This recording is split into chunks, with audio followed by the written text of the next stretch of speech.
if they give you criticism, they do actually want you to do better, right? So I think if people have bothered to give you constructive criticism, take it on and see how you can turn it into an advantage.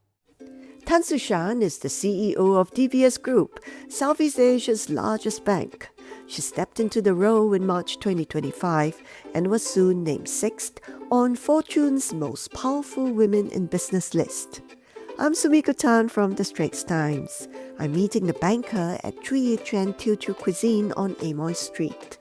Over a set lunch, she reflects on her leadership style, why working women need strong networks, and how she has learned to handle criticism and grow from it.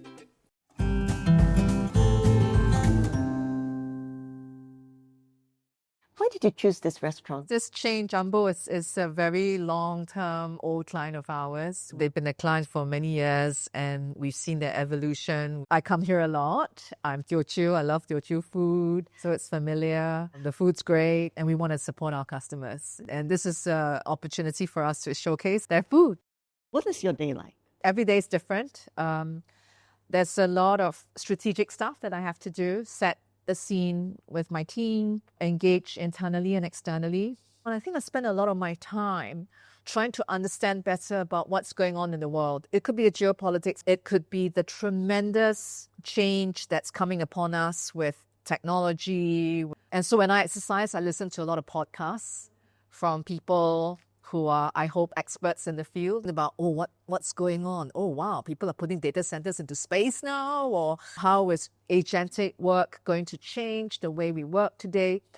And trying to reimagine the future and bring it back to DBS and the relevance to DBS. What has been like the biggest change you've had to make in DBS? Biggest change I've had to make at DBS is for everyone to embrace the changes upon us. I mean, the change that will come, I think, with what's happening around AI is already here.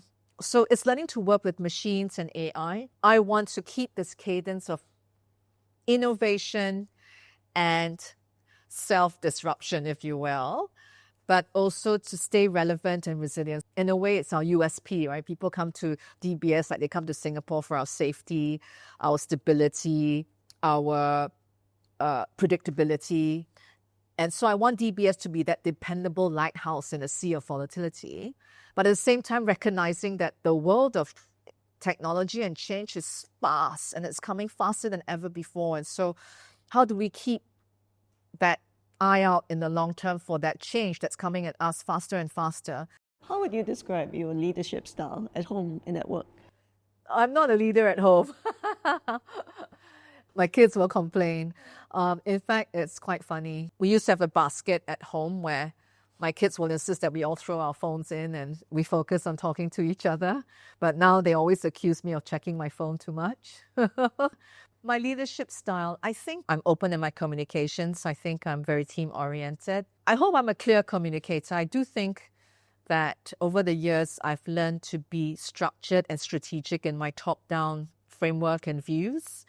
And then we kind of input more micro bottom-up views and details.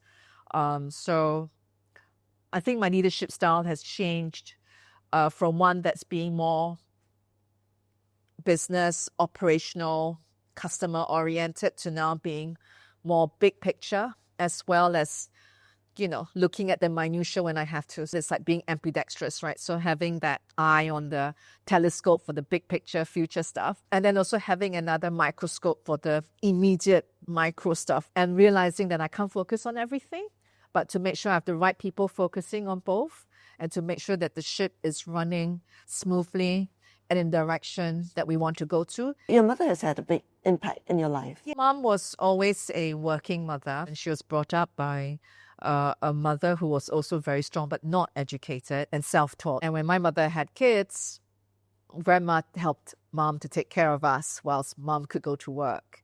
And so when my sister and I had kids, my mom helped us take care of our kids whilst we went to work. And it was kind of like, it was natural because that was what we knew.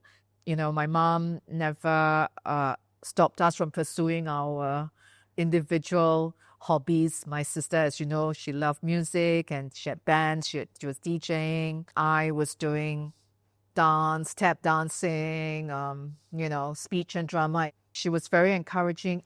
When I look back, all that sort of outside of school kind of work that we did, not work, but fun that we did, really helped us to be more rounded and more balanced. I think it made us able to juggle, to be nimble, and also to communicate and to be creative. And I think those are skills that are life skills. How important is it for a woman leader to look out for other women? I think it's really important. I've always in my life believed in helping other women, from when I was at Oxford, when we started the women's group, the Black Jade, to starting the Financial Women's Association, to my support for younger women entrepreneurs. And I speak at a lot of women's groups, etc.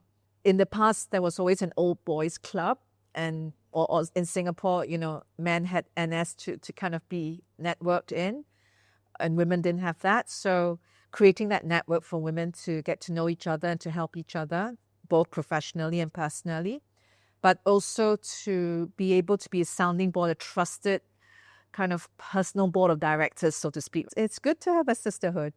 What advice do you have for women, who aspire to be someone like you? I've always said this, and I want to credit my friend Ron Sim. When things are good, don't lose your head. When things are bad, don't lose your heart. I really ascribe to that philosophy. You need to make sure you have the ambition and ability. And if you don't have the ability, find people who can help you to get there, right? So my advice would be to have mentors, not necessarily just senior mentors, but also people who might be younger than you, but who can give you, for example, technology, AI, give you that sort of insights you need about how the world's going to look in the future. I will say be agile, be humble, know that what you know today may not be relevant tomorrow, to get mentors to be independent and objective, to be able to tell you the truth, and then take it constructively so that you can get better.